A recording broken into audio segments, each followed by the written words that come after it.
Boom! Hello, governors and governesses. Welcome to another installment of the Jesse Show. Your host is much more tattooed. As I said on the last episode, I was gonna get dialed in. I just got these last night, and shit hurted. Not gonna pretend it didn't. Shout out to Zach, Eternal Love. You always do me proper, homie. I appreciate it. I should do like a video of like my 2-year tattoo transformation. See like old lifting videos. I'm like, I was just such a little baby boy. Now I'm just like this fucking graffitied fucking railway car. It's been a minute since I made a podcast. I was checking in with you guys. I'll show the 4-pack. It's kind of not really there because I just ate so much food. But yeah, that's been going good, man. You getting dialed in. I think the abs till Christmas or abs for Christmas is gonna happen. Something that I was thinking about is that I set these really big goals and they're really wild, and it's like I fall short on a lot of them. You know, like I want to do this, and then I get all jazzed up and I go 100 miles an hour at this thing for a little minute, and then I get distracted like a dog chasing a car, right? But I look around and I see a lot of people that they're not chasing anything, and I think that the drive is more important than it's like, you know, having a drive to do something. Like I want to work to end homelessness. I want to make my area better. I want to make myself physically better. I want to be healthy. I want to be the best version of Jesse, right? Ever since I listened to that old Elliot Holst shit back in the day where he's like the strongest version of yourself, you know, like he's kind of gone on some like MAGA douchebag shit now, but like like he's gone way eccentric, but he did have some valid points, you know, back in like 2013. He was on point with a lot of his shit, and owning his masculinity and these kinds of things, and being the strongest, the best version of yourself. So it's like you can be the most jacked motherfucker, you can be the fastest runner, all these things, but what's it matter, right? If you're just kind of if there's no substance to the creation. Me and my wife were we're reminiscing last night, and you know, just talking about some deep philosophical things and enjoying each other's company, and I was thinking how far we have come from where we started. Because for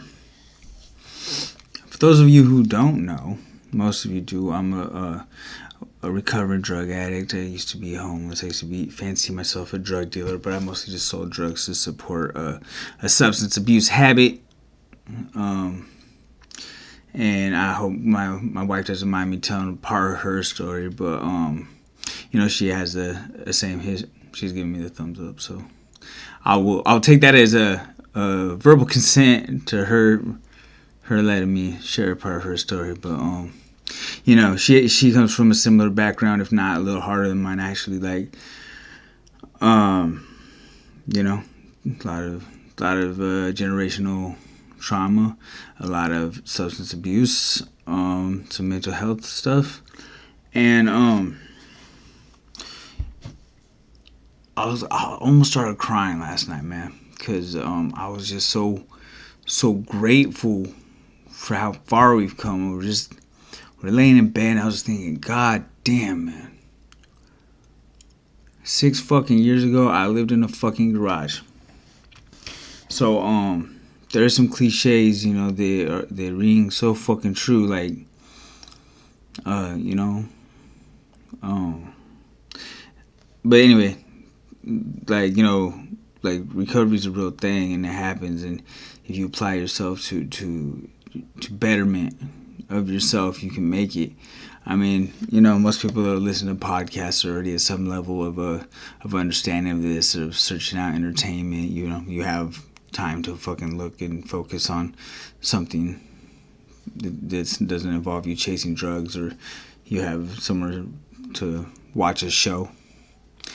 I don't even, you know, the chances of somebody that's homeless finding this fucking podcast and hearing this is probably slim to none. But I feel like maybe if I could just share what I've experienced, it might give somebody in a more entitled position, understanding of where I've come from and where people are at, so that it can might maybe destigmatize some of those people that might make you say ew when you drive by. Yeah, you know, I used to be one of the guys that was like cringy as fuck. You know, I was that dude on the mountain bike with the backpack with the scale and the cell phones in it, and doing all that happy horse shit. And you know, today I have myself a decent car. My wife has a nice car. You know, my 16-year-old, he's able to drive. We have stability, and man, it's like when you have been hopeless, and you find a level of success where it's like what's normal for I guess normal people, you know, is